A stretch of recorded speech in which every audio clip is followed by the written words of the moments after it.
What's good, folks? Family, friends, loved ones, enemies, frenemies, wizards, witches, muggles, mudbloods, people of Middle Earth to a special post-game edition of Disguise Coverage, the only podcast that gives you an equal amount of blueberries in each muffin, and that is presented by the best pizza in Buffalo, New York, and that is One Pie Pizza. Find the online menu in the episode show notes, whether here on YouTube or whichever podcasting app or platform you're listening to this show on. I am your host, Anthony Prohaska. Find me on Twitter at pro__ant. That's pro_ANT. In this episode of Disguise Coverage, pretty straightforward.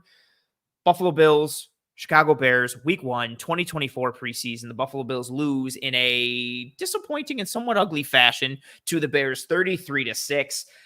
I'm joined by Mr. Kendall Mirsky. Kendall joined me for the preview episode of this preseason game. Earlier in the week, we talked about what to watch for, who to watch for, the whys behind it all, so it only felt fitting that we would ride together again for this episode. And Kendall, like I mentioned, like we talked about offline before we went live, a bit of an ugly loss.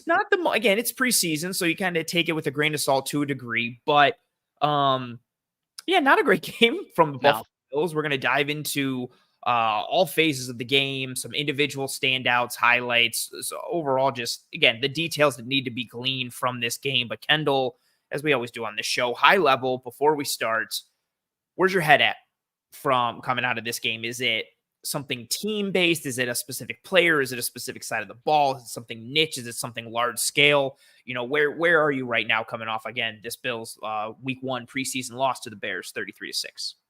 I feel like my immediate takeaway from the game, and it kind of happened pretty early on, was it felt like the Bills weren't used to the level of competition that it takes when you're just full pads, fully physical, and full send. And I feel like that's just kind of part of the new NFL with how practice restrictions are, with how many practices you can have full pads during training camp and stuff like that. So not saying it's like a specific knock to the coaching staff or the players for not being ready or anything like that. Just kind of, week 1 of the preseason, like, oh, right, this is what it's like to practice against people that aren't on your team and are fully padded and fighting for their jobs. Like, it's not to say that that's not happening at training camp when they're fully padded, but, it's just a little bit more competitive. I just felt like in the trenches, there was a level of physicality that I feel like we were kind of more accustomed to in 2023 with the Buffalo Bills. Like, we saw a more physical team, and I thought we would see that kind of continue into 2024. And it's just the preseason, so I'm not going to sit here and say they took a step back, but that was kind of my primary, like, broad takeaway from the game. It feels like somewhat of a wake-up call for the Bills. Be like, right, this is the level of physicality that we have to play with, because running the football, getting ran on, like, there was just a level of physicality and toughness that wasn't there from the trenches. So to piggyback off that, my follow-up question to you then is, again, like you said, you kind of a wake-up call, you adjust, you go from there. Is it concerning that they show up like this in a preseason game to you? Is it not? Is it something like, it's no big deal? Would it be worse to you if it happened at some other point in the preseason, or it doesn't hold little water because it is the preseason? Like, how much severity, I guess, or gravity is there with that kind of statement or that kind of feeling for you high level coming off this game? I think the best way to put it is it, like, kind of turns on the light bulb or like the alarm bell, but it can very easily be shut off in preseason week 2. Like, it's the start of a trend, but a trend only actually happens if it happens more than once. So I'm not really going to put too much into this until we see it turn into a pattern or a trend. Fair. That's very fair. That's very fair. A lot of people in the chat already. I know it's preseason, but that was ugly. Titan coming in with execution was, and then an expletive. Horrid game. This one. Anyone else think the preseason Bills defense reminds you of Leslie Frazier's scheme? Part of it is the vanilla base that you play with in the preseason, which we'll talk about. Another one, I feel bad for the people who went to this game. That was ugly. Roy saying only a couple of drives, but the starting O-line looked underwhelming. Tim saying felt like Chicago was a step ahead today. Was the difference Chicago having an extra preseason game? That's a fair comment as well. Kind of Chicago having a game to kind of work things out a little bit, maybe kind of getting the kinks out a little bit. Charles saying you just don't turn into a first down, run the ball for 2 yards team. Ron saying Bass and Martin are way overpaid. They're both shaky as hell. Another comment, James Cook getting tackled behind the line the first 4 runs was not a good sign. Joseph saying, was the O-line bad on all teams or was it just me? Let's use that to kind of transition into the full post-game edition of the show. Kendall, we'll start on the offensive side of the ball. Should we start with the O-line? Should we start with some skill I positions? feel like we might as well start with the O-line just for continuity. Just because we were already there, we might as well keep it going. That's fair. A lot of comments in the comments about the offensive line. Kendall, this was kind of an aspect we talked about really like the last several years and then going into this season, a little bit going into this game in terms of like what the Bills run game can mean for them. And I don't want to just take the offensive line conversation and solely put it from a run game perspective, but we talked about the importance of the run game to this offense and how much of a strength it was for this team last year. Not so much today. I thought pass pro largely was fine for the first team and second team.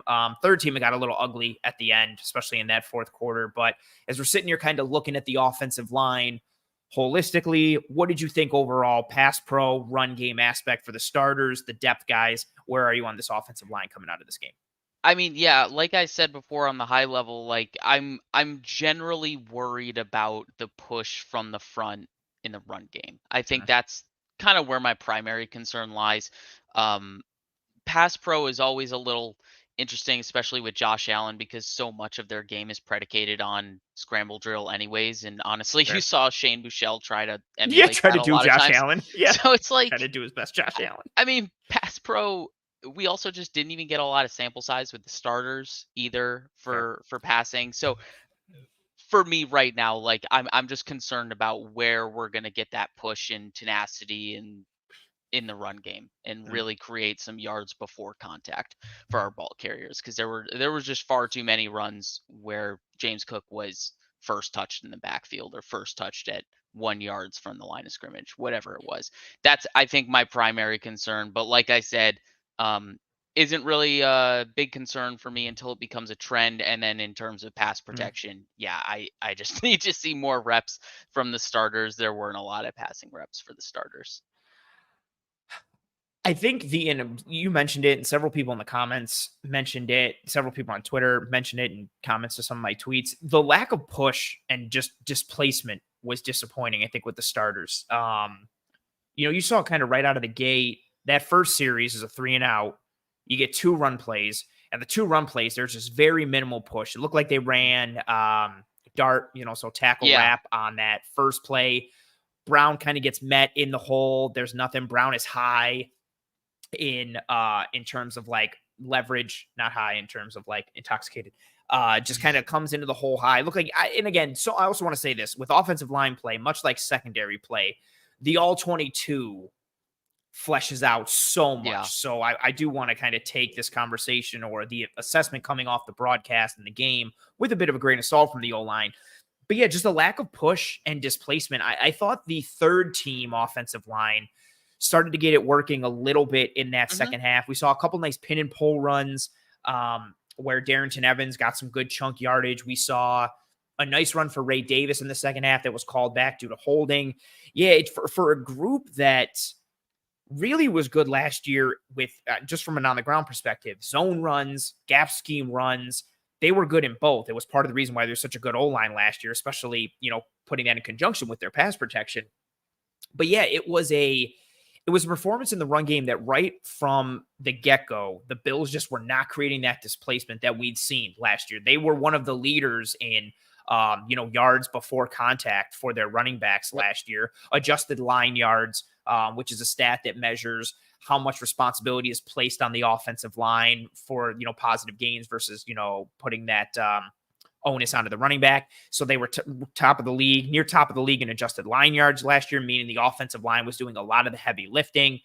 And this was such a strong aspect of their team. And again, it's one game. Maybe the Bears were dialed in a little bit more. They had one preseason game already. Maybe you're just kind of working out the kinks a little bit in terms of getting ready. But yeah, that was my initial takeaway with the run game in general, but especially with the first and second teams, the lack of displacement, the lack of push, and then also on, certain reps, they were not only not getting pushed, but they were giving up penetration. Guys slicing inside. And it wasn't like stunts or anything crazy. It's just like, hey, I'm a tackle and my man is lined up across me and he just beats me inside. I think that happened on, I don't know if it was on that first third down or one of the first team third downs. Spencer Brown got beat inside. Yeah. Penetration right away. I think they tried to run tackle wrap or tried to run dart again, and Dawkins, the guy, spiked inside Brown so hard that he not only got through Brown, but he met Dawkins behind like Torrance or behind the center, blew up the whole play. And yeah, it was just that first team O-line had a real tough time getting anything going in the run game, but it was really due to push. And then I thought that carried through for the rest of the offensive lines as well. And while we did see some nice push and some nice movement with the third team. I guess the natural jumping off point for this, spinning it forward, is like how much of this has to do with the departure of Mitch Morse. And obviously it's 5 people, but we know who kind of like quarterbacks those 5 people is the center. So I'm not going to sit here and place blame on McGovern, but obviously that was the additions and losses of this offseason. That's kind of the move and shaking that we're going to see on the offensive line. So hopefully they can find their cohesiveness and move forward positively and start stacking positive days instead of stacking negative performances. Yeah, that's fair. This is interesting kind of say, want to look at the all-22, but I wonder about having a finesse guard at center. Fair, but also Mitch Morse is more of a finesse guard. So like you're not really, it's not like you went from a people mover to a finesse guy. You went from more finesse to, I would actually say McGovern's probably a little more physical than Morse. Probably, but it's splitting hairs, really. 100%. They're both cut from the same cloth in terms of archetype. This is good from Lauren saying that was a quote unquote offensive display. I like that. Offensive. Yeah. It was not great. Not great. Super chat. Smash the like for Kendall. Go Bills. We have somebody who is rocking your last name. I feel like it's just a fan account though for you, which is pretty awesome. Appreciate you being here. Appreciate the super chat. Appreciate the donation. Very nice. Also, I think we also need to calm down a little bit too. Like Kirk comes in and says motion with a whole bunch of question marks. What's that? It's the first preseason game. You're not going to get all the bells and whistles and eye candy and dressing that you're going to get a regular season game. This is like Kendall, like you and I talked about earlier this week. This game is very much like just a shell. Like you were running the most vanilla of vanilla. Maybe it's kind of like a Senior Bowl game or like an all-star game where it's just like, hey, we're pretty much just going to play these coverages. You know, there's not rules that limit you like the Senior Bowl, but we're going to keep things very basic, very vanilla. Maybe we'll throw a couple wrinkles in here and there. Maybe we'll blitz on one rep here and maybe we'll run a screen here or send this one guy in motion. They're not going to put all that on display in the preseason. Like teams don't want to put that on tape earlier in the season regardless, let alone the preseason. So I don't think that is anything tremendously worrisome. If you weren't seeing enough play action or motion or shifting in this game, don't leave this game being like, well, that means they're not going to do it all year. Like it's the first preseason game. So let's not get too crazy. The execution wasn't great. They didn't look great, but let's not just kind of push it to that limit. Sticking with the offensive line, I thought Cedric Van Pran Granger had a couple nice reps. Again, third team on third team. I like this movement in the run on those pin and pull runs that we saw some success with. I thought he had a couple nice reps in pass pro, kind of keeping his man right at the line of scrimmage, no penetration, good anchor, good hand placement, good fit. So I thought that was a nice potential silver lining. Again, it's third team on third team or maybe third team on fourth, depending on what the Bears are rolling out there. But I thought he was a bit of a silver lining from an individual player perspective on the O-line. Yeah, no, I definitely saw that too. I wanted to have my eyes on him based on what we talked about last time we were here. Him not really being too high on the depth chart, wanted to see what he could do with his opportunities. And I mean, I wasn't noticing him if I didn't watch him, which is obviously what you want. Yeah, like the best compliment for offensive linemen. You don't want to be noticed. But I mean, obviously when I was watching him, he was doing his job. He really wasn't getting too out of position.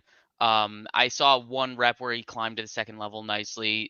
There were just good moments from him, and now it's just about stacking them. But in terms of individual performances on the offensive line, I can't say anyone truly stuck out other than him, but that could just be my bias of trying to watch rookies like you already talked about.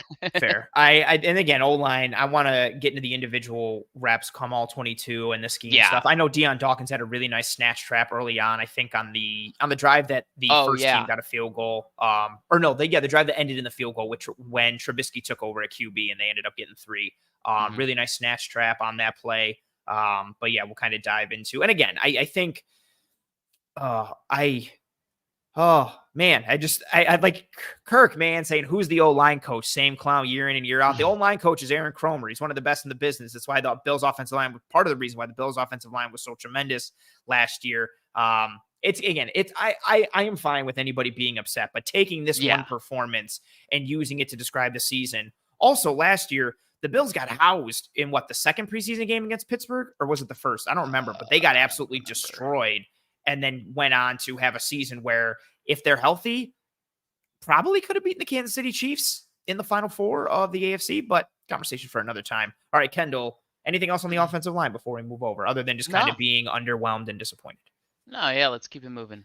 All right. Running backs, wide receivers, and tight ends, where do you want to go? Let's go with wide receivers since there's a lot of them, and we might as well knock that out. Fair enough. Feel free to throw tight ends in there. Let's just call it pass catchers. Yeah, pass catchers. Yeah. That's totally fair. I guess for wide receivers, the clear and obvious one is Khalil Shakir, the only player that caught a pass for the Bills in 2023 at the wide receiver group. So good call. Might as well talk about him. He had probably like the best rep of the day out of anybody on that 4th and 2. Sells the little outside release, makes it seem like he's going to get a rail route, gets his man to go over the top of the route underneath him, sits down, Trubisky hits him, and then bursts upfield for a nice little gain of 25. Yeah, that was a great rep. Yeah, he just has that feel for space. Like, it was something that we saw back at Boise. It was something we were excited about, that feel in confined spots or wide spots to just identify coverages and identify spacing and sit down on it and play quarterback-friendly football. And then the thing we love to talk about is how seamlessly he transitions from a pass catcher to a runner. He really has a feel not only for the spacing of the defense to be open for the quarterback, but also the spacing of where they are as he's catching it, so he can plant the correct foot, pivot off of it, and turn upfield. Like, he's just so smooth as a ball carrier, as a route runner, as a pass catcher. There's just something very easy for him about it, and it's not like an OBJ, like, oh, just go up and catch it and snatch it out of the air easy, but the really technical, fundamental things to the game are truly fundamental for him, and he's just so smooth working through all those things. Yeah, he had again, small sample size, but a good game. What I'm starting to like more and more Khalil Shakir, and we saw it last year, seen it. Nice from Lauren. Shakir's hips don't lie. Nice Shakir reference. Well done, Lauren. Keep crushing it. He's starting to, the more he gets used in this offense, and I mean this in the best way possible, he's starting to look more and more like Boise State. Yeah, that's a great point. Yeah, making it look like college. Yes, he just keeps finding space. He knows how to leverage coverage. He knows how to manipulate defenders. What we talked about this when he got drafted, the deception in his route running and him continuing to lie to defenders and manipulate them. We're seeing that on display. And then the yards after catch, how he just kind of functions like a running back once the ball is in his hands. Yeah, nice game for Khalil Shakir today. Let's talk about Keon Coleman. His first game, gets a couple passes thrown his way. What are your thoughts? I know I saw some people, I'm not going to call anybody out, but I saw some, tweeting the little 5-yard hitch route from Coleman that he makes the catch on, and people are like, I thought people said he couldn't separate. Look at this separation. Oh my God.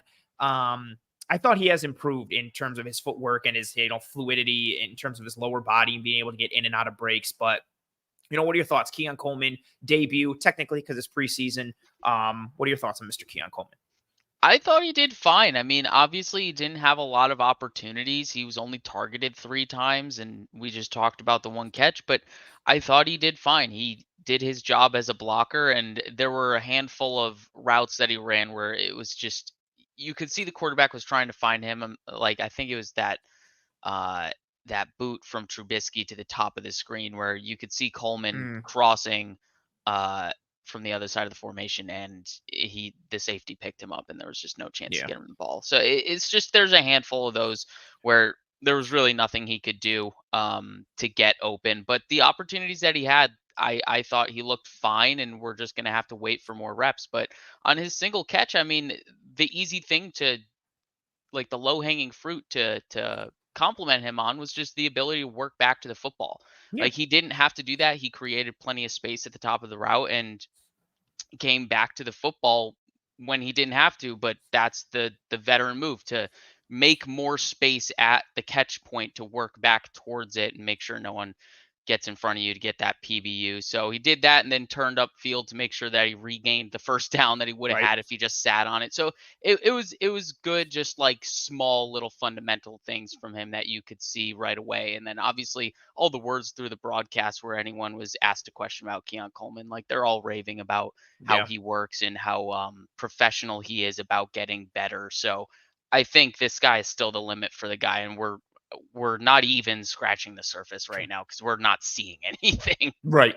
I think what I like the most about that catch on the curl was he changes his pace as he Yeah. gets into the break. Like he Hmm. makes it like he changes his pace like he's gonna push vertical and then slams on the brakes and gets back out. So seeing again that little craftsmanship and deception was nice. That was I was higher on him than most, especially from a Bills perspective going into this draft season. He was my wide receiver 9. And within that, the athleticism is going to play, the size is going to play, the hands are going to play, all that type of stuff. But the biggest question is, can he refine his game enough from a route running standpoint? And I mean that Hmm. holistically, his releases, his stem work, his footwork, coming in and out of breaks, the deception, all the things that make you more of a technician and more of a refined, more polished player. Can he add that to his game, and how long does it take him to add that to his game? And I thought, Hmm. even just with where he was last year versus where he is now, I thought he's cleaned up his feet to a pretty good degree. I think there's more to come, but seeing For him make sure. those progressions already, yeah, with just little glimpses of technicality, little glimpses of nuance, little glimpses of refinement. Again, that the size and the athleticism, the frame, that's going to Hmm. play. That's going to transition. We saw that on day one from camp, but seeing the little flashes of nuance and technicality, I think is a nice piece to see. But again, small sample size, small debut for him. The more we get live reps and live bullets against real dudes, we'll start to see more in shine or come potentially shining for him. Curtis Samuel, nice first down on a tunnel screen today. I think he's Hmm. someone who his usage is one that I'm really excited to track. And I think once the regular season starts, I don't think we're Yeah. going to see too much of it No. in the preseason, but I think once the regular season starts, whether it's screens, whether it's seam balls, whether it's crossers, stuff out of the backfield, I really do feel like if he's on the field, the ball is going to go to him in some design or manufactured fashion.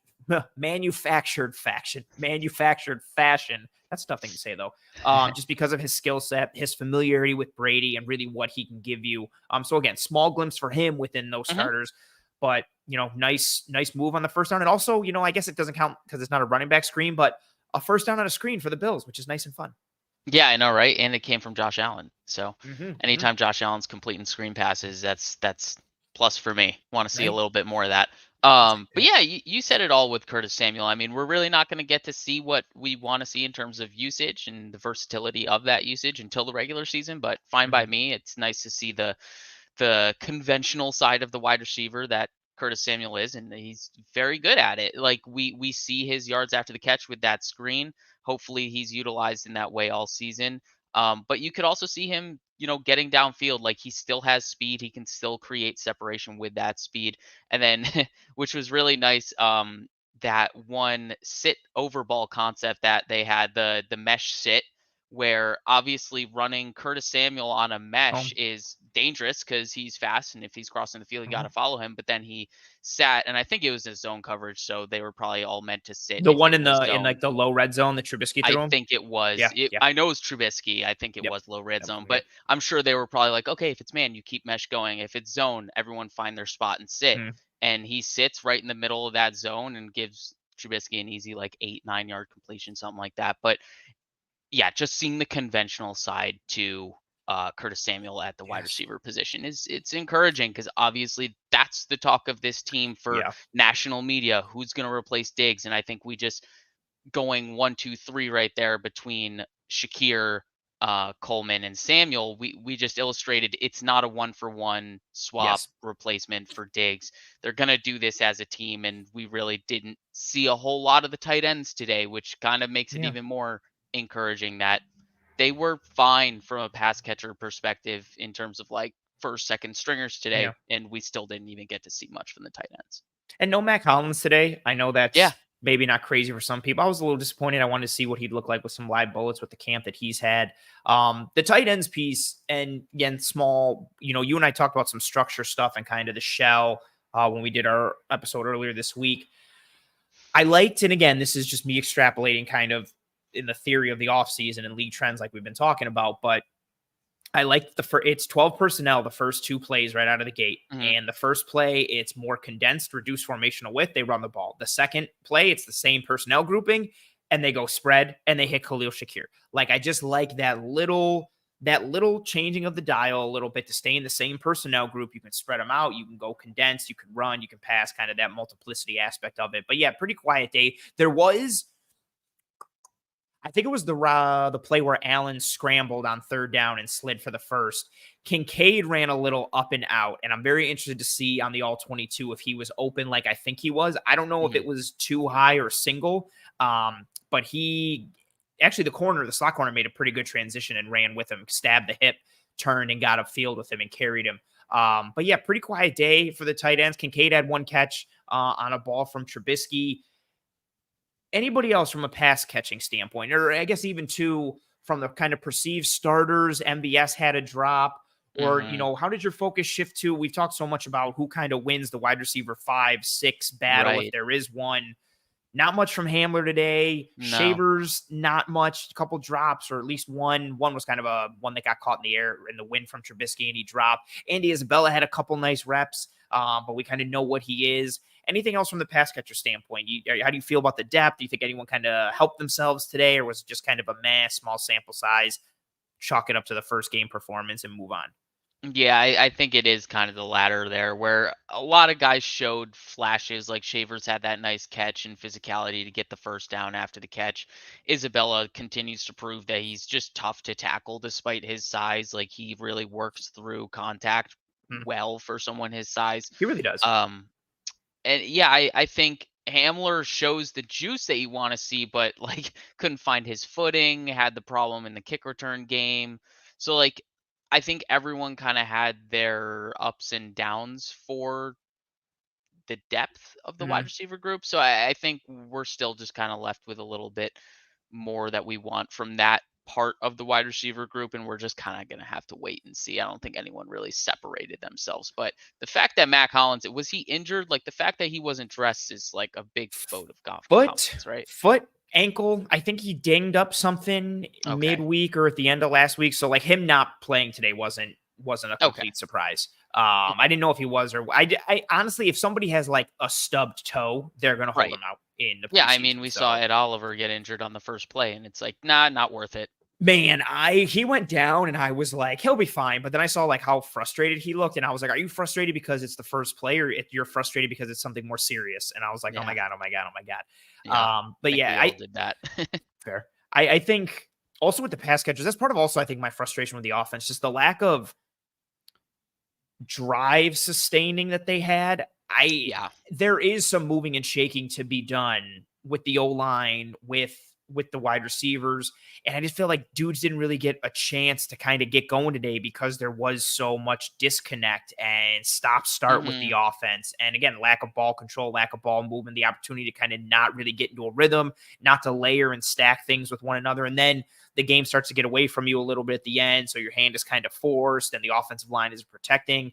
I think that was part of it too, that I kind of influenced the pass catching conversation, which was a competition that I still think is a very legit competition and an important one. But unfortunately, I don't think today really gave us, like, I think what we saw from Coleman, again, these are all small sample sizes, but like, oh, cool. So a flash from Coleman here and there. Okay. A flash from Samuel. Like, okay, Shakir doing Shakir things, but everything else, I feel like we're kind of left in the wind because we really didn't get an opportunity for guys to showcase themselves in any way, shape, or form. I mean, I know Hamler had that one catch, and then he fell down and tripped over his own feet like 2 yards short. I was like, he had space. He had a lot of space to work with, and that's kind of his game, what he can do after the catch. So a little frustrating that no one truly stepped up from the depth spot there at wide receiver, but is what it is. We just got to keep it moving and see what we can get next week. That's right. Anything else for pass catchers, tight ends, wide receivers, anything for you?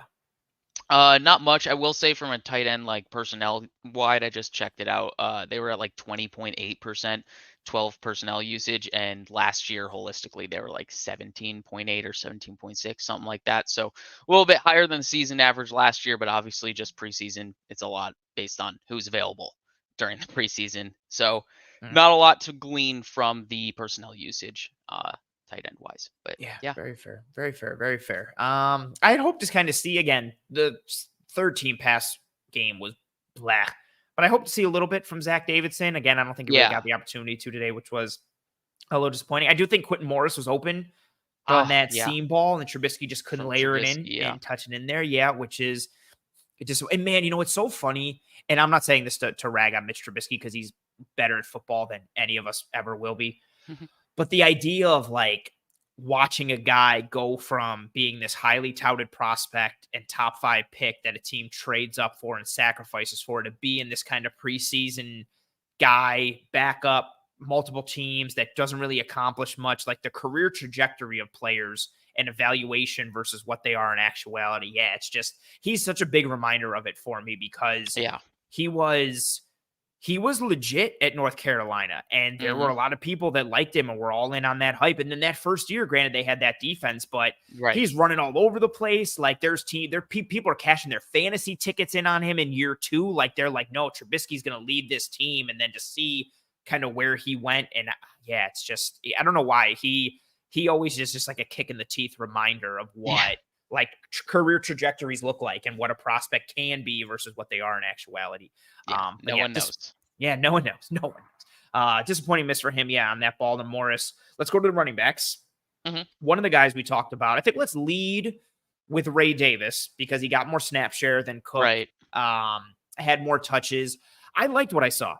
from Ray Davis. I liked the catch over the middle where he broke a tackle, lowered his shoulder, got forward. He had a really nice extension and toe tap on the sideline Hmm. on a play for Buechel, I believe it was, or Trubisky rolling right. I think it was Buechel. But over, I had a couple. He had a nice rep in pass pro where he Yeah. went low on the blitzing linebacker and got him off his feet. Um, went after that lower leg, that inside thigh, and flipped him and got enough of that inside part to turn him. Again, small sample size overall, but I like what we saw in glimpses from Ray Davis as just being kind of that outlet guy out of the backfield. It's hard to judge him in the run game because I think, not to give him a pass, he was kind of a victim of what we saw with Cook in the first team, which was no push, penetration being given up, and especially for a dude like that who I think he needs a little more of a runway to get going. Yeah. If he's going to get hit behind the line, you're dead in the water, which was disappointing for him. But I thought he showed well as a pass catcher and showed some of the Hmm. promise that we've seen in camp and that we saw on tape at Kentucky. Yeah, I mean, it's someone who led the Wildcats in rushing and receiving touchdowns last year, so nice to see him kind of continue that trend with catching the ball out of the backfield. But that's kind of the interesting thing, like how is he going to be used? We know Joe Brady likes to pass to running backs, but like how much of that was just, oh, the Bears are playing shell defenses, quarterbacks getting it to the running back while they're Yeah, still in their drop type of right. thing. So you kind of wonder how much of that was from just the defense, but also he was still executing when he was getting the ball thrown in, sure hands, fighting for yards after the catch, like showing what he can do with space as a running back if he were to have that space. But obviously today he did not. So I thought what we saw from him, given the context of how his teammates around him played, he looked fine. He looked good. He looked encouraging in the areas that Yeah. you could really get a takeaway from it. So I was happy about that. And I think similarly, like moving on to Frank Gore Jr., I thought there were some similarities there Yeah. between, the way that they run and their style of football. I think both of them, it's very complimentary of James Cook. It's very much like they're a functional pass catcher in this offense. Gore showed that he Hmm. had solid hands today. Yeah. Um, Fought for first down yardage. Like the way that Davis and Gore fight for their yards and fall forward through contact. And that's not to say that Cook doesn't, but it's probably more of a struggle for him given his build. So Yeah. I just think the compliments that I think that's the biggest takeaway that I saw from the two running backs, Gore and Davis today, was just how complimentary they are of James Cook. You could really Good see call. that in the moments that they were flashing. It was like, oh, this is something that is maybe an area of opportunity for James Cook. So it's good to see that we have it lower down the depth chart at his position. That's even part of what I like with Ty Johnson. Like, he's got Yeah, enough juice and 100%. speed, but a little more of a hammer, a little more of a downfield. Like, let me just get an angle and go through someone's shoulder and get forward. It's funny too. I thought James Cook last year improved on his like yards after contact, falling For forward more, sure. getting through For shoulders sure. to even a better level than I thought he could get to. So I think Mhm. what he's done has been encouraging. But to your point, he's never really going to be that guy to go through someone. Davis gives you a little bit of that. Gore gives you a little bit of that. Ty Johnson gives you a little bit of that. And yeah, I liked Gore. We talked about him on Tuesday. Some nice catches, some good hands. A couple, runs where runs and catches where he just couldn't get away from a defender and just Yeah. fell a couple yards short. But yeah, I thought he showed some flashes, and again, in a similar mold to Davis. And it's nice for those dudes because those kind of running backs are going to get all that work in the Mhm. preseason. I wanted to bring this up real quick, and not to keep picking on this. On you, Kirk. Kirk says he's responding to someone else, but he says the O-line has been weak for years. Josh Allen makes them look better, so it seems not to be addressed. The Bills' O-line last year, they were fifth in pass blocking efficiency. They were first in adjusted line yards for the run, which means yards that are attributed to the offensive line as opposed to the running back. They were sixth in power success rate, which is the percentage of runs on third or fourth down, 2 yards or less to go. They get a first down or touchdown.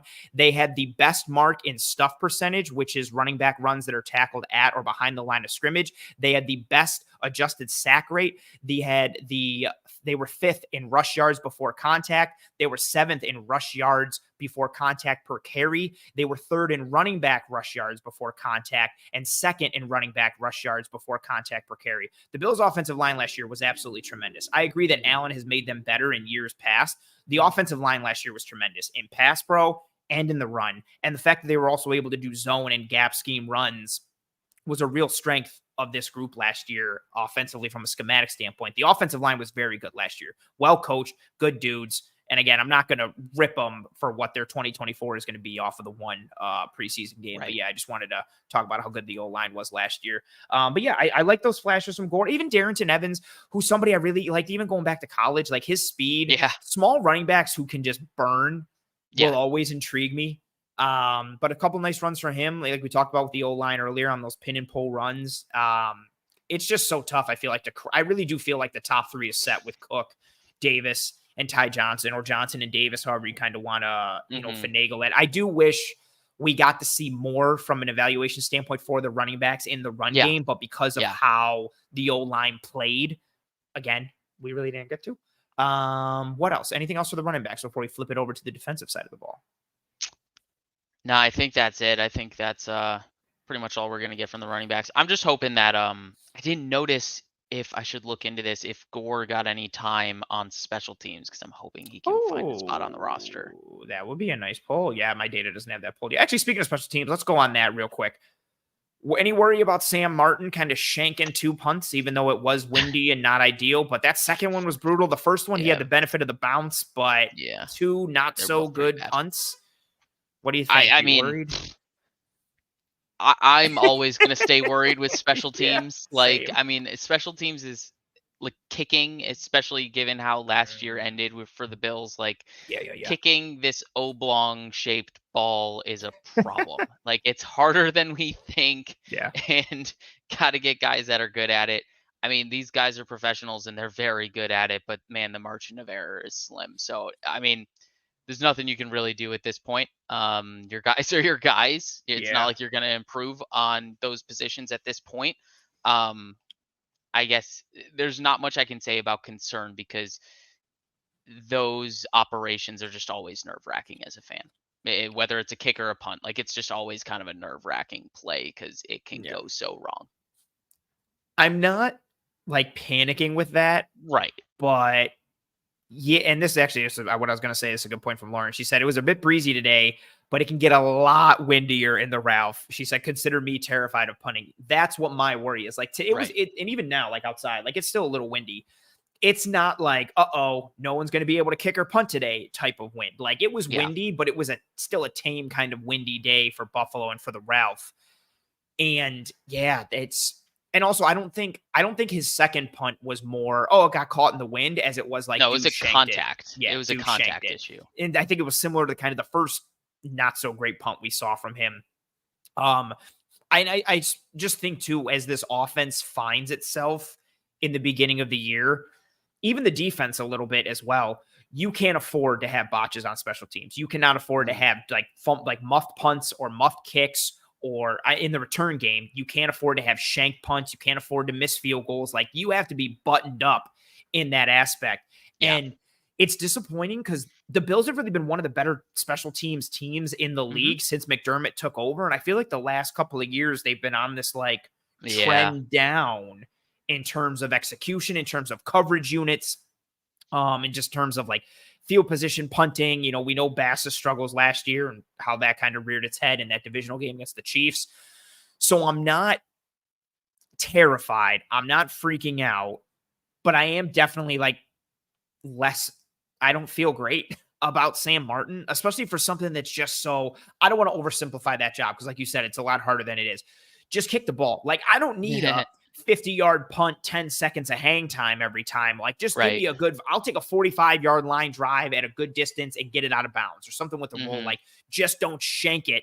Yeah, and he has that roller coaster. Like, he's got a great punt, and then his bad punts are terrible. Like, and you just need to be at the median, right? Like, I will sacrifice the oh wow punts from Sam Martin if it means you'll also stop doing the oh crap Sam Martin kind of punch. Just give me consistency like week in and week out. The sad part about like what you're saying with reality of Sam Martin is that like his average of punt outcomes lives at the median, right? Yes, when you balance it. But he doesn't live at the median in terms of just the consistency. No, it's like tough. Spencer Brown from a couple years ago, right? Like, his highs were amazing and his lows were terrible. When you balanced it out, it was like, oh, okay. And it's like, no, not okay. Like, you can't live like that. Right. Appreciate you being here, Linda. And thank you very much for the super chat. Linda says, are left at halftime. And she said, are we in trouble? No, it's the first preseason game. I think the Bills had a showing that, you know, like we talked about earlier, is very much less than ideal. You don't want to have this kind of poor showing against anyone at any point. But if you are going to do it, it's the preseason. Everything is very vanilla. It's the first game. Kind of see where they course correct and go from here. Again, it's not ideal. You don't want this type of result or this type of performance, or I think from an execution standpoint, you don't want this level of poor execution on both sides of the ball. But no, I wouldn't say we're in trouble. If this was happening like week 8 or 9 or even like week 4, I'd be like, we might be in a little bit of a problem here. But no, preseason, we'll kind of see what happens and go from there.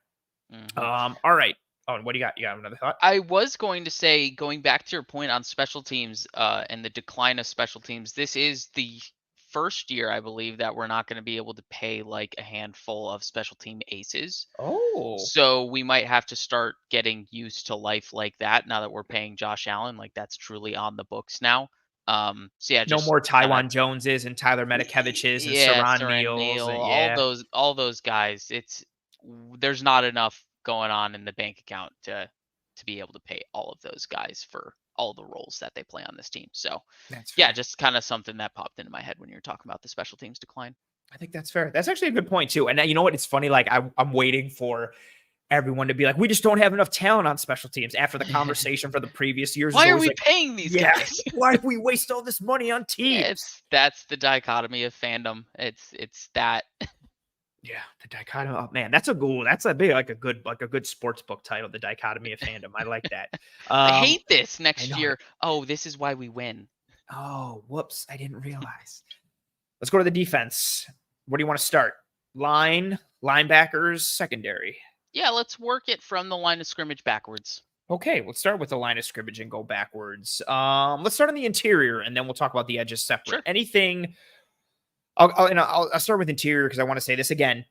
And appreciate you, Sophia. Sophia, thank you very much for being here. Thank you for the super chat. And Sophia says, Ant and Kendall, the best Bills post game. Yay, appreciate you, Sophia. Thank you very much. You're a constant supporter of this show, of the brand.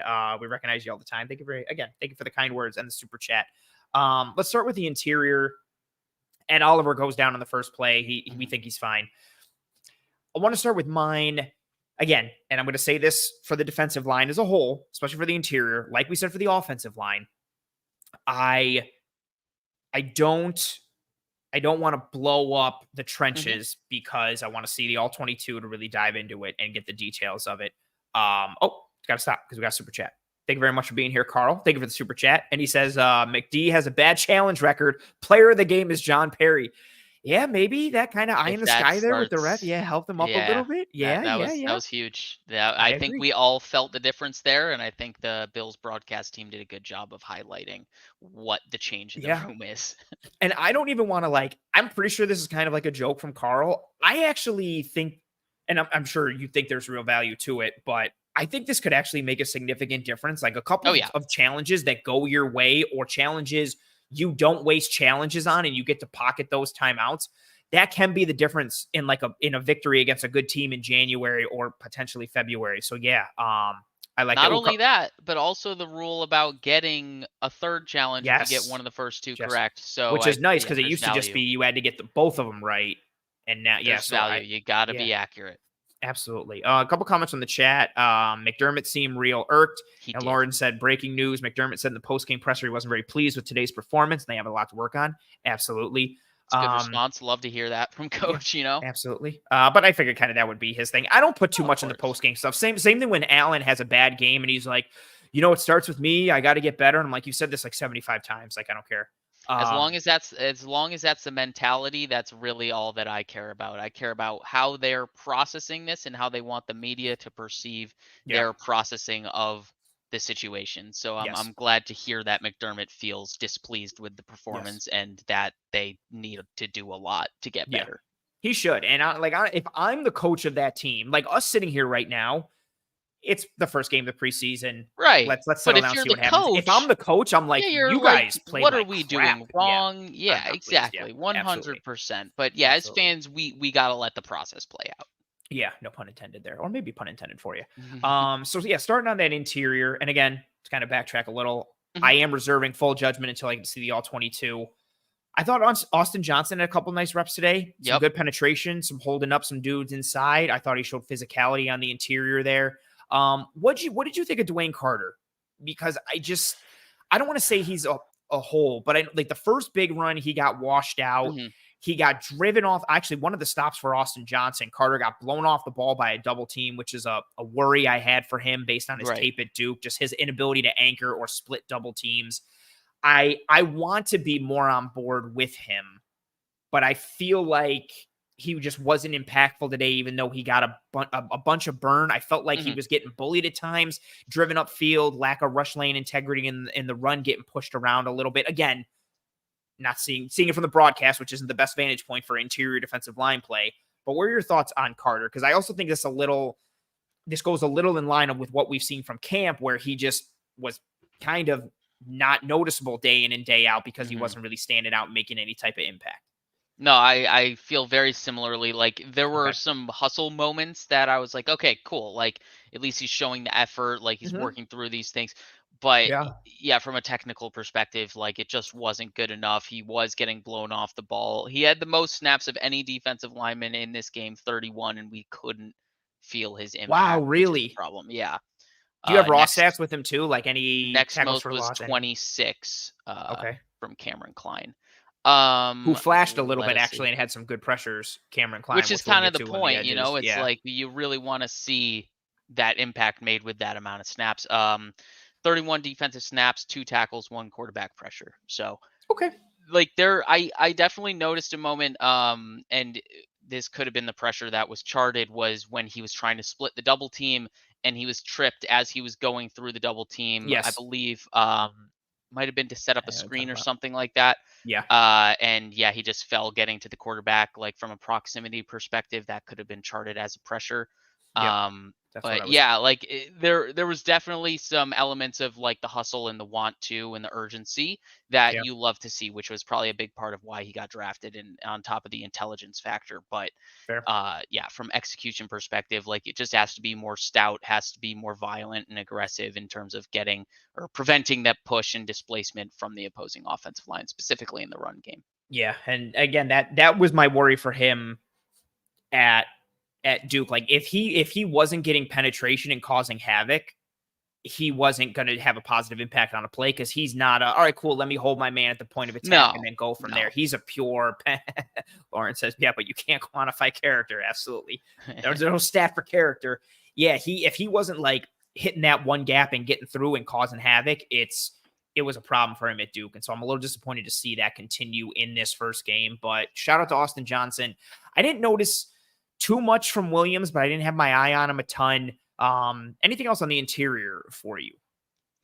No, I think you said it with Austin Johnson. That was kind of like the spotlight player of the group, in my opinion. I felt like he was holding it down the most, which is very ironic considering he plays a position that shouldn't be noticed at all. Yes, and I also think, I could be completely wrong here, I feel like he slimmed down from his time with the Chargers. He was moving good. He had a play where he like ran down the line and was chasing something towards the sideline. And I was like, I thought it was Carter. And I was like, good hustle. Cause he's 98, Carter's 90. And I was like, oh, it's gotta be 90. The line in the middle of the zero. And then he turned around and I was like, oh, that's 98. I was like, that's Austin Johnson. Like he's looking good. Like I feel like he's slimmed down a bit, almost to the point like, I'm like, are you trying to play 3-tech this year? Because you don't look like the regular 1-tech. The Bills don't really do that whole like, nope, you're 1-tech. You're just living there. This is what you do. Like Daquan Jones lines up at 3-tech every now and again. Like it's just how they operate. And he's the 1-tech, but he's not like friggin' Vita Vea or some like Mons. Like that's just not how the Bills. Even if you're the 1-tech, you still have to be able to 1-gap. You still have to be able to penetrate. They're not 2-gapping over here and kind of. Well, yeah, I'm sure he got the playbook in OTAs and he,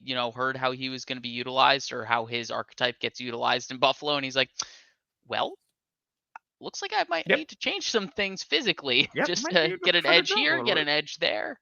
That's fair. Anything else on the interior? No. Interior's good.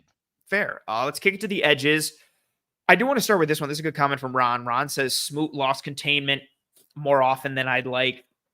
I thought the edges, not so much Epinesa and Groot, but I thought the edges from the second team, third team, fourth team, however you're quantifying it, man, I felt like contain was an issue in this game. I feel like they were getting washed out by crack blocks and just like the crack toss and the outside on zone runs just seemed readily available. They were not containing well. We didn't get a lot of good force play or box play from them. Smoot was one for sure. I have one that's sticking in my head where he just got caught. I think he tried to shoot inside and it was either the tight end or the tackle was like, oh, okay, perfect. And just sealed him. And then the run went right off the front door upfield. And I think Daquan Hardy made the tackle eventually like inside the 10 or something. It was only like a 5 or 6 yard game, but I think Smoot got washed right out. I was just disappointed in the run game from the edges. A lack of, I thought, real structure and technicality and fundamentals kind of being adhered to with majority of the guys, again, aside from Groot and Epinesa. But within that, I thought Solomon had a couple really nice flashes. I do want to say this for Solomon, and it's something that I don't think this is a death sentence for him at all. I don't want to make it seem like that, but I thought it was very interesting, and I tweeted it during the game. A part of how he won in 2023 was the ability to dip and bend and flatten around the arc and get to the quarterback. And you saw him go for that on multiple times today. And the juice is there, the dip is there, the bend is there. But NFL length and strength at the tackle position to get to the point where you can flatten, it's tough to get and find yourself in that position. Yeah. You can just tell where there were a couple reps where I thought like, oh, if he's in college, that's a sack.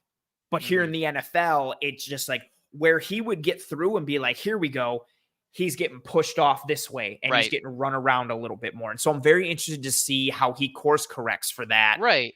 Because I don't think at this point, or at least in the tape last year, that he has an inside move right now at this point. His game was very much outside run guard. Outside shoulder, Dip, bend, athleticism, hand technique. I thought he flashed in the run multiple times. I thought he did a very good job reading the mesh point between the quarterback and the running back. I think he might have gambled on one where he had the bootleg counter reverse responsibility, but he crashed down the line, made the tackle right at the line on a play where Bajent handed it off. I thought he flashed well. I thought he had a couple really nice pass rush reps, some good run defense reps, but I'm interested to see again what his counter is for that NFL length and strength and size that kind of has an answer for his best move and what he's able to do.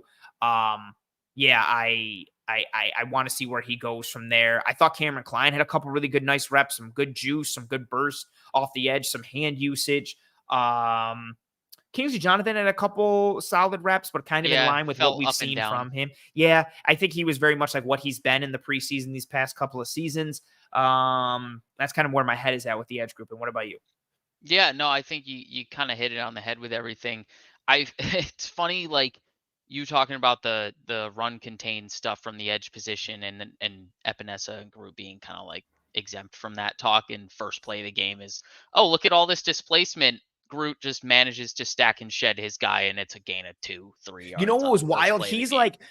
He's outside. I made note of that play because I want to show from the all 22. He's outside and it goes between the tackle and guard, and Yeah. he just sticks his tree Yeah. trunk arm in the hole and just brings the dude down. Like he's not even in that gap, but he's able to No. make a play in it because his It's just arms are crazy. ridiculous. Yeah, it's nuts. It's like, okay, first play the game. Yep, Groot's the same guy. We know we can rely on him to do that. Let's see if he progresses as a pass rusher. It was just like so easy. Wash your hands of it. Like, right, he's good at this. We Yeah, know this. yeah, Um, we know this. but no, standout of this group, I think for the day to me is Javon Solomon. Not even from Great. like a production perspective, but just kind of from like encouragement.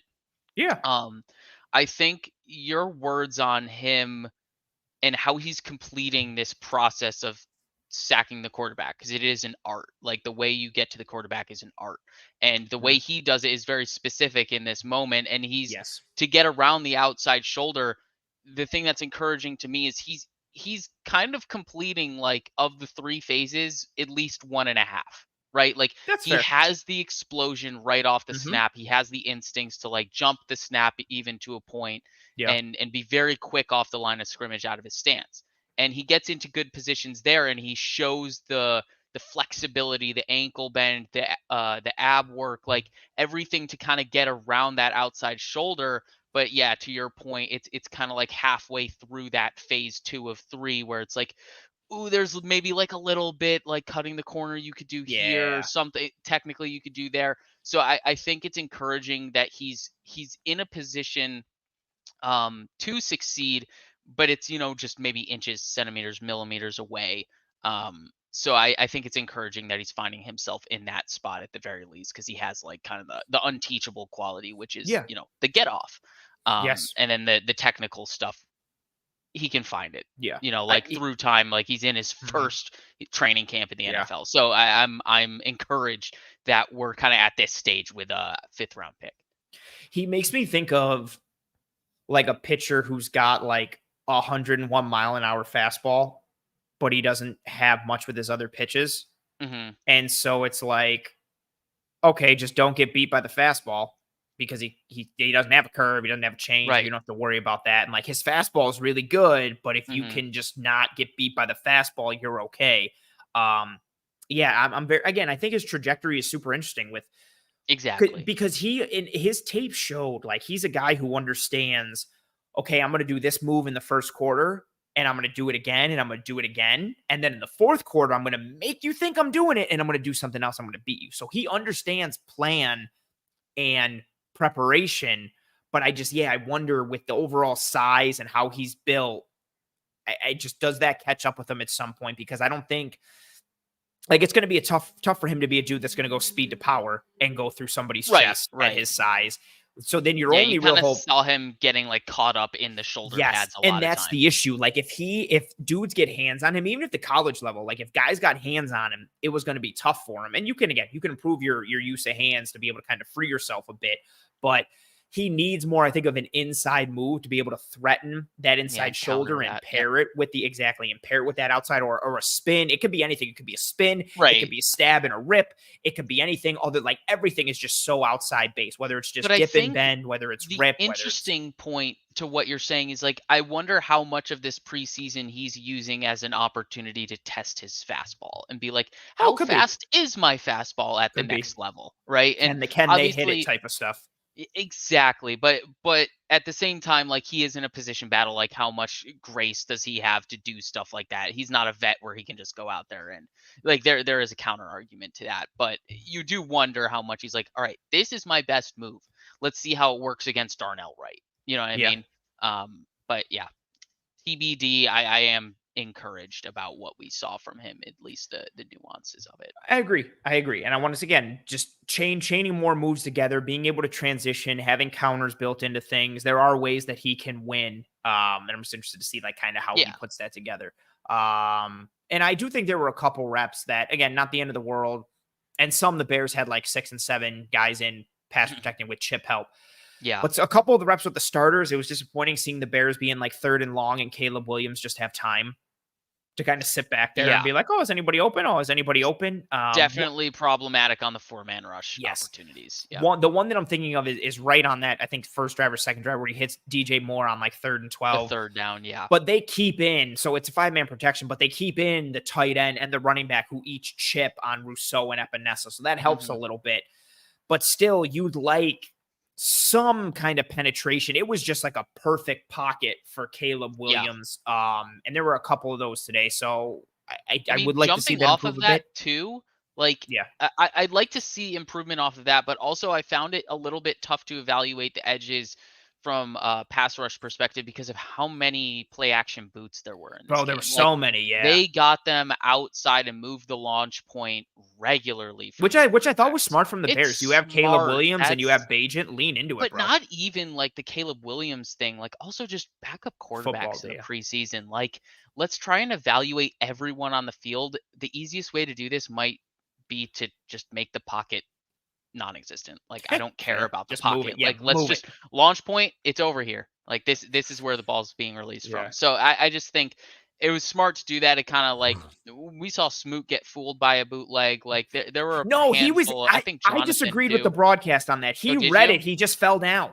Well, that's kind of what I mean. Like fooled in the sense of like he positioning wise, like he got really wide with it, and there was like a massive gap to his inside shoulder, and it's like, oh, okay, if he breaks it off upfield, like there's contained, like kind of over contained, and you could see, he made that cut and lost his footing. I saw it at first. I was like, yes, I was like, bear down on him, no pun intended, and then he fell, and I was just like, oh. Yeah. No, he definitely, fooled isn't the right word. You're 100% correct on that. But there was just a lot of opportunities for the ends to get a sack, and it was just too much space for the quarterback. And like you said, Bagent, Williams, like those are two athletic guys. They can get away from you. They can get away from the first guy. So a little bit tough to evaluate the edges, but encouraged by Solomon, up and down from Kingsley Jonathan. I thought Dwayne Smoot was solid in pass rush, like not solid. I guess solid without production. Fair. That's a good way. That's a good way to put it. I like that. I'm gonna start using that. Solid without production. Like I didn't have a problem with the way he was pass rushing. The contained stuff in the run game was definitely problematic for me, but not a whole lot to glean from this group from this game. Yeah, I think that's fair. I think this is one I'm hoping, again, all 22 get to see more how guys are defending the run, how guys are in their lane, in their gap, what's their hand usage and technique like. Something I will be going back to watch and see. Also, really quick note, Caleb Williams looked good. That one throw on the run was a dart. Like, I'm excited to see him. I'm excited to see him and Odunze and Keenan Allen and Moore and Swift. Like, I just think the Bears are going to be like a sneaky fun team this year. Maybe not sneaky fun. Maybe there's more people on them. I know some people are really in on them. I think like Tice and them had the Bears defense as like a top 10 defense for him this year or something like that. They were top 5 in like everything once they got Montez Sweat last year. Once they got two things. Once they got Montez Sweat and once Kyler Gordon came back from injury. Oh, really? Those Washington boys from a couple years ago, man. Kyler Gordon and Trent McDuffie. Yeah, Gordon came back around the time that Sweat got traded. And like I think it was like week 6 or week 8. And from then on, the Bears, I think, were like a top 10 EPA unit or top 7 or top 6, something like that. They were top really 5 since week like 10, week 9 or something. But if you shave it right to when Gordon returned or something like that, that's what I'm curious about. Oh, that's when he came back. Lauren says thoughts and prayers to you for having to watch all 22 on this game. Throw up. It'll be fun. Yeah, I'm excited to see some of the dudes. It's going to be a late all 22 day for me tomorrow. I have to drive to Syracuse in the morning for a baptism, and then doing a brunch and stuff after. So that'll be fun. But yeah, I probably won't get to the all 22 until late tomorrow afternoon or early evening. So we'll kind of see. Oh, this is a good comment from Mark. Nothing like a blowout in a meaningless game in preseason to freak out the fan base. Getting excited about OTAs and bummed about the first preseason game are opposite sides of the same coin. I think that's fair. Love that. Anything else on the D line? Also, got actually one last thing for me tying into the D line. I also thought too, at least with the first team, they weren't really stopping the run either, unless they ran run blitzes. Like they had to send the second level. So the overall, I think both offensively and defensively, the trench play, a lack of push on both sides of the ball. Exactly. The D line not pushing the offensive line back, and the offensive line not pushing the D line back. I thought the Bears owned the trenches and created displacement and had more push on both sides of the ball, which was disappointing. And again, the Bills aren't normally a push type of defensive line. They're a penetrating, like aggressive type of front, but we didn't see penetration. We didn't see push. The Bears very much played on the Bills' line of scrimmage on both sides of the ball. Yeah, that was my main takeaway for the whole game broadly was just physicality needs to be better in the trenches. Yeah, that's fair. Anything else on the D line? Nah, we're good. Let's move it back to the backers. Let's go to the backers. LBs, no Matt Milano in this game today. So the starters were Dorian Williams and Terrell Bernard. And then Bernard gave way to Spector. And we saw some Spector and Williams. We saw Andreessen and Deion Jones. Deion Jones had maybe my favorite linebacker rep today in the second half, where he undercut a climbing offensive lineman on a zone block and made a tackle behind the line. But what are your thoughts on the linebackers in this game today? My main takeaways were Dorian Williams. Got a lot of snaps, 28 snaps, most among any linebacker in this game for the Bills. And I felt like he did really well, especially in terms, I guess, really well is relative to what we saw from him last year. Like, thank you for saying that. Like the things he improved upon were very apparent. Like you could see him being a lot more sound and trustworthy in what he's seeing with his eyes and translating that to his feet. You could really see him like understanding the blocks coming at him, which shoulder he should be attacking if he's trying to shed one way or another, or if he should just stack it and take on the block, let someone else do the work. Like there were just a lot of little nuances to his game, like in coverage, just being comfortable, like sitting behind something for a second and rallying to tackle. Like there were just a lot of good things in terms of how he was processing the game that I took away from Dorian Williams in this game. And I was just encouraged to see that step forward in his development. I agree. He was one of our guys to watch when we did the pre-show on Tuesday. I thought I just think he's starting to play. It seems like he's playing more within himself and more control. Yeah. It's not just pure like speed, hit someone, do this, do that. It seems like he is like, okay, what's the quarterback doing? Okay, what's this guard doing? Okay, he's reading the route distribution. He's reading the play. He's playing more from, I think, the neck up instead of just being this uber athletic, fast type of dude with good length. And again, that was in line with what I saw at camp and especially at the scrimmage. So I was very pleased with Dorian Williams, again, relative to what he was last year. And he's one too, like we talked about, he's going to get a ton of reps these preseason games. Like even if Milano plays in the second or third preseason game, it's not going to be a lot. Like you're going to get a bunch of Dorian Williams, which again, I think makes sense given the coverage structures he comes from at Tulane and needing to adjust to the NFL level from a sophistication standpoint, which was always going to put him on a slight delayed trajectory within his career. But yeah, I thought good game for him. What else? Anything else from, I think overall for me too, kind of like the linebackers, I thought there were, and again, this is another one too, from a run defense standpoint that we need to put in conjunction with the all 22, but I just feel like, I just felt like they were getting sealed a lot. It felt like the offensive line was doing a really good job climbing to the second level, and guys were either out of position or just getting forced in. It felt like anytime the Bears ran a push crack, like it was working on the safeties and the linebackers. It just felt like everyone was kind of getting caught in the wash. There was, the defensive ends weren't containing properly. Guys were getting to the edge, but then there was no pursuit. There was no flow over the top. There was no spill or any type of kind of contained from the second level and tackling. It just felt like a lot of muck and getting caught up in the muck at the second level. Yeah, I can definitely agree with that, which kind of makes it tough to be like, oh, here's the standout, which is kind of why I went with Dorian Williams of the position, because it's more contextualized with like what he Yeah, was last year versus then good call. what he did today. Fair. Um, Very fair. but yeah, I mean, it is tough to take away from the linebackers today. I will say, if there's another guy to shout out, I would say it's Joe Andreessen. I thought he was Mm, positive, obviously, with the story and the context behind where he's came from and getting the opportunity with the Bills and the hometown team. But he was solid, and he's probably going to make a push for the back end of this group. Obviously, that's going to be very dependent on special yeah. team stuff as well. But he was solid in his time there. He was flowing around well. He made a few tackles here and there. So I thought that was encouraging in terms of just creating more position battles on the back end of this group, because the whole context behind this group that we spoke about on Tuesday was we need more depth from this group, because if someone goes Absolutely. down, like, it's going to be problematic. So thought that was a little bit encouraging that we're just going to have more competition at the back end Yes. of this position group.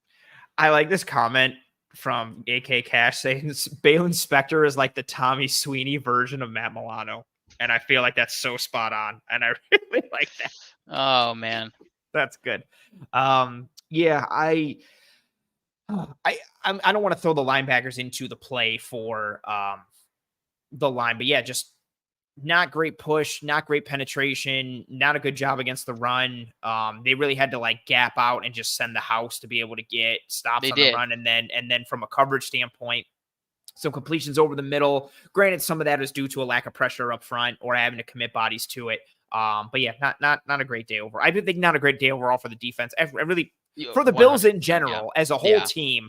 It's not a great day for the Bills. That's why a lot of our positives are siloed to specific individual players or Right. specific moments. Also within that, let's go to the safety. Actually, not safety. Let's just do DBs in general. Sure. The secondary, who for you stood out positively, or do you don't one you got a high level thought positively, negatively? Again, I think secondary is kind of theme of this episode. Tough to kind of tell without the all 22 from a Yeah. coverage standpoint, but we did get to see some aspects and some players.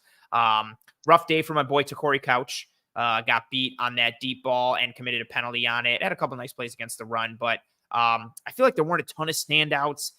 Elam had a nice stop with Chicago backed up on the shadow of their own goal line.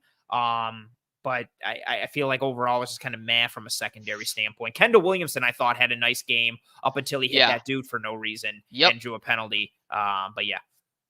Yeah, What are no, your I can thoughts? agree with all that. Trying to think standouts for the position, I'd probably go with Cam Lewis, Kyer Elam, Mhm. and Rasul Douglas. I obviously Douglas in the opening drive. Yeah. Tough to let up that first down. I believe he was the one in coverage against DJ Moore. DJ Moore, but obviously we talked about the time that Caleb had to throw that Yeah, football. a lot. Kind of impacts the coverage, obviously. So not too much blame on that. Can't cover for 5 seconds. But And I then wonder how obviously much the of that is stop. like, were they just playing like a generic like cover four, like Oh not even yeah, and it's quarters? They just were just like, oh, dropping to his spot drop spot. zone. Yeah. Yeah, 100%. That's what it felt like, the way like DJ Moore came back to the football in between like four Buffalo Yeah, Bills four dudes. players. Um, but then, he later in the drive, Douglas comes down with the run fit on the run blitz and gets the tackle on Khalil Herbert. Yeah. So I think just the way he plays and the way he kind of really just seamlessly transitioned into being a Buffalo Bill was, Yeah, it's a I good mean, call. we see it again today. It's Mhm. it's just natural for him, very comfortable in this system for whatever reason. It just fits him. And then moving on, Cam Lewis, I just felt like a lot of tight coverage today. Mhm. Like wherever he came up on camera, I just felt like he was very sticky in coverage today. And this is, yeah, you already mentioned the caveat to all this is really all 22 needs to confirm these thoughts, but it felt like he was very, very sticky in coverage Mhm. today. I want to see the film, and a couple of people in the comments are saying I want to see the film of that penalty that he got called when he covered Odunze, because it looked like he just had him on Yeah, lockdown I and then got thought he called. was fine on that as well. That was, yeah, something I want to look back and see as well. Yeah, it just felt like he was very sticky in coverage today, and Yeah. that's encouraging from someone who's kind of like a versatile chess piece in our secondary Yeah. from a depth spot. So, Yeah. very encouraging to see him kind of continue his like slow but steady progression in his career. And then Kyrie Elam, just the confidence thing really looked confirmed to me, Mhm. and that's why he stood out to me. Like, he just feels really comfortable and secure in his decision making for the Good first call. time. He just, you can really see it, like there's no panic in his body language post-play or pre-play. He just looks very comfortable and secure with what's going on in between his ears. And it's just really reassuring. Like the throwaway in the end zone, I believe he was in coverage on that Mhm. one. I think that was to Odunze. Like everyone or Williams went through his reads, had a lot of time in the pocket, then eventually gets flushed out, and he got flushed out to the right. So the only place he could go was to, I believe it was Odunze, and he had to go out the back of the end zone because Mm. of where Elam was and the safety was. So I think there were multiple or not opportunities, multiple instances where Elam was just tightly positioned. Obviously this is very generic zone defenses today, so not a lot of Yeah. opportunities to like make a play on the ball unless you're very, very instinctual about it. Mhm. Um, so I just felt like he was really doing a good job of like constricting space and playing well within that vanilla scheme today. He had one that I liked. I think it was Williams's first incompletion, maybe been the only incompletion for him on the day. Actually, I think let me go back to where am I? Where am I? Come on, quarter. Yeah. Oh no. So he had 3 incompletions. It was his first incompletion for sure. Um, he tries to throw that little flat ball to the tight end, and the Yeah. tight end drops it.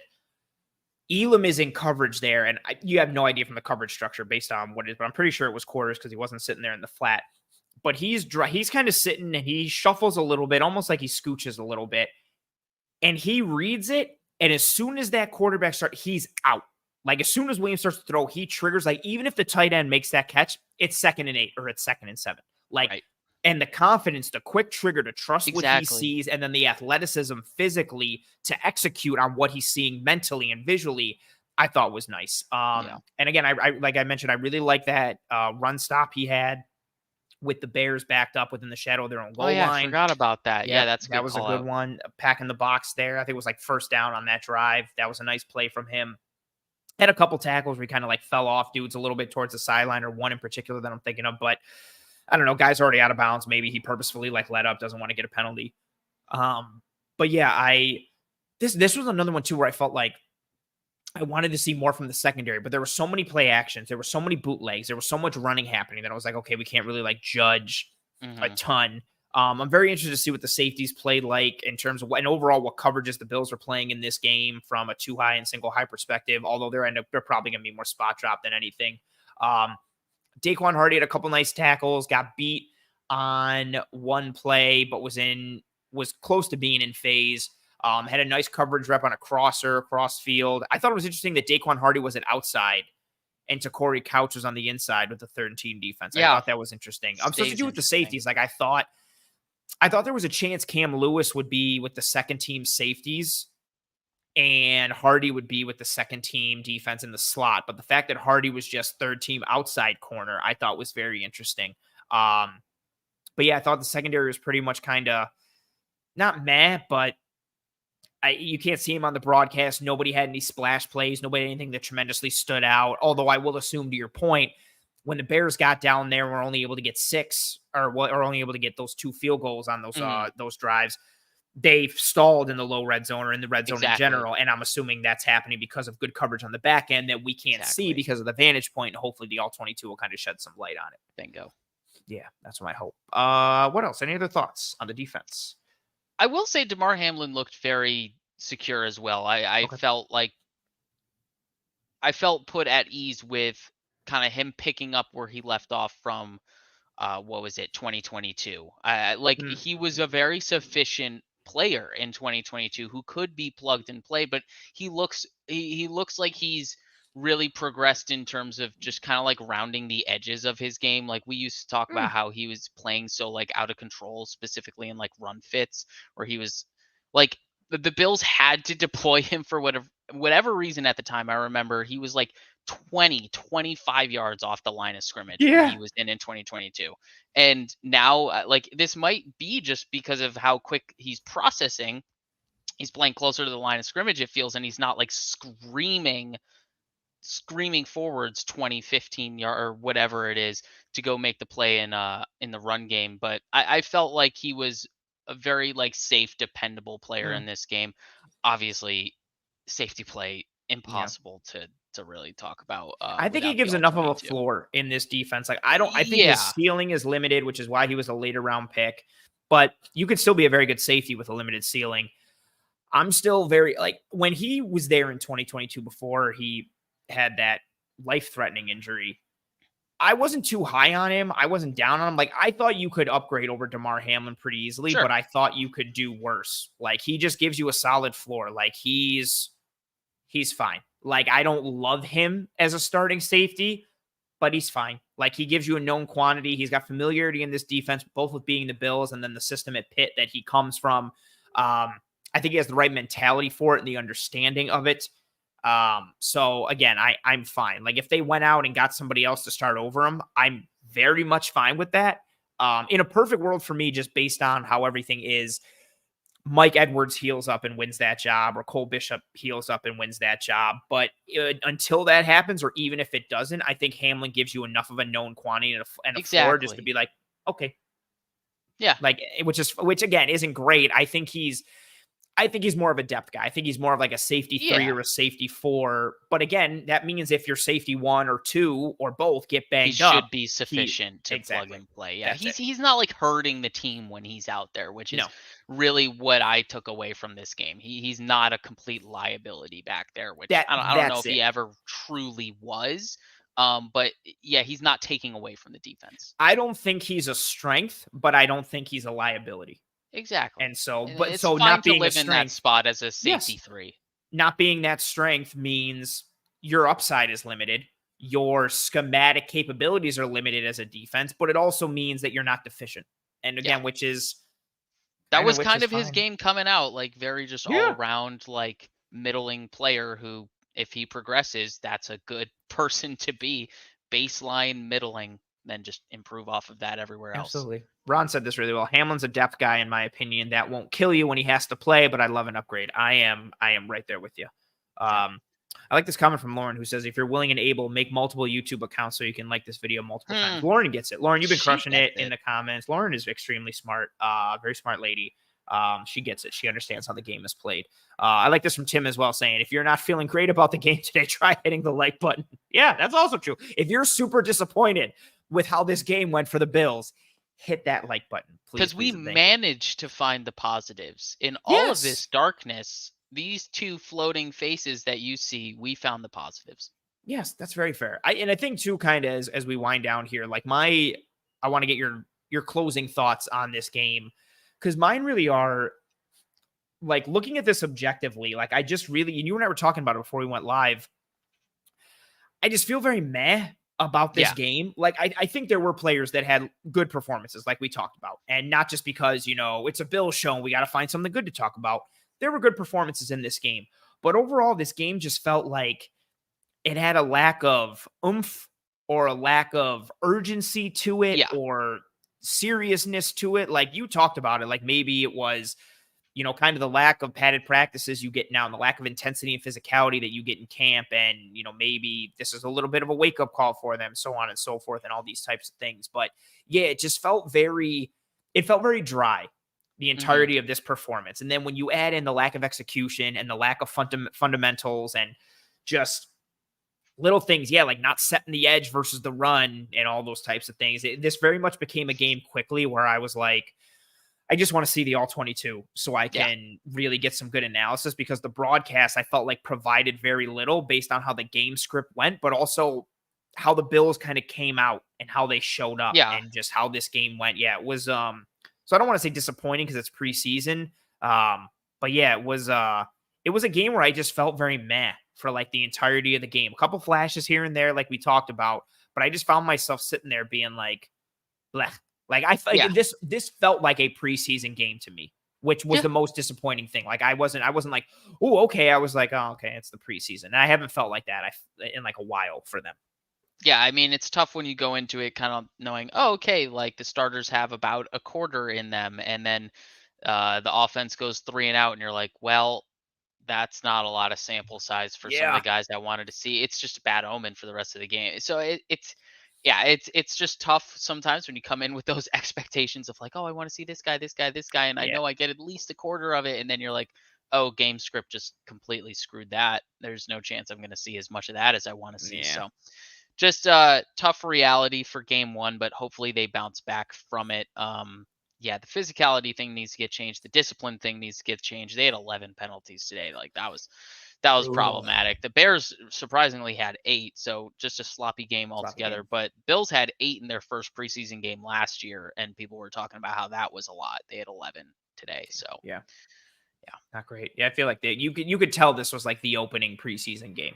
yeah, Like for this sure. this first game. It's And good time for these things to happen, folks. yeah, iron out all the kinks. I'm also interested too with how next week goes because not only do they have the preseason game against the Steelers, they're in Pittsburgh for That is joint true. practices. I think starting Wednesday, Thursday. I You're think right. it's midweek. I think it's Wednesday. I know they're in. I know it's joint practices in Pittsburgh next week. I just think I'm not sure if it's Wednesday or Thursday, but good on you for looking it up right now. So I'm interested to see how that does familiarity breed contempt type of thing. Do we get more of a ratcheted up preseason game too because they did not look good today and because they're going up against these guys day after day for several days? When do they go to Pittsburgh for joint 15th, practices?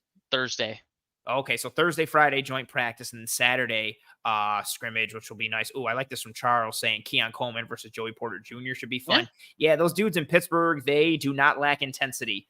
No, like this is true. That's a great point. And like really everything we talked about how they got to improve, like it's really going to be put to the test in how Mike Tomlin coaches that team because they got to play in the AFC North. You have to be physical and intense and urgent about everything you do on the football field in the AFC North. So good tune-up opportunity for the Bills. And it'll be nice too. Like we've seen Giants Lions are a good example.